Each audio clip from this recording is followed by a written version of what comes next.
Senior IAS అధికారిని స్మితా సబర్వాల్ తెలంగాణ హైకోర్టుని ఆశ్రయించారు. కాళేశ్వరం అంశంపై పీసీ ఘోష్ కమిషన్ ఇచ్చిన నివేదికను హైకోర్టులో ఆమె సవాల్ చేశారు. నోటీసుల జారీ, వాంగ్మూలం నమోదు చేసిన విధానాన్ని సవాల్ చేసిన ఆమె ఆ నివేదికను కొట్టేయాలని కోరుతూ పిటిషన్ దాఖలు చేశారు.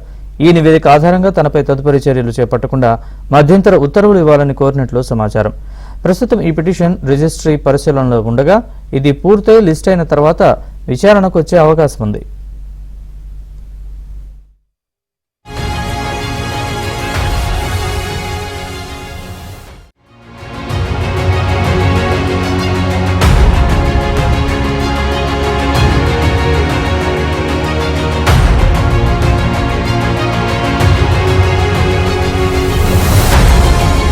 సీనియర్ ఐఏఎస్ అధికారిని స్మితా సబర్వాల్ తెలంగాణ హైకోర్టుని ఆశ్రయించారు.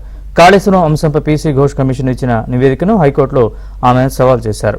నోటీసుల జారీ, వాంగ్మూలం నమోదు చేసిన విధానాన్ని సవాల్ చేసిన ఆమె ఆ నివేదికను కొట్టేయాలని కోరుతూ పిటిషన్ దాఖలు చేశారు. ఈ నివేదిక ఆధారంగా తనపై తదుపరి చర్యలు చేపట్టకుండా మధ్యంతర ఉత్తర్వులు ఇవ్వాలని కోరినట్లు సమాచారం. ప్రస్తుతం ఈ పిటిషన్ రిజిస్ట్రీ పరిశీలనలో ఉండగా ఇది పూర్తయి లిస్ట్ అయిన తర్వాత విచారణకు వచ్చే అవకాశం ఉంది.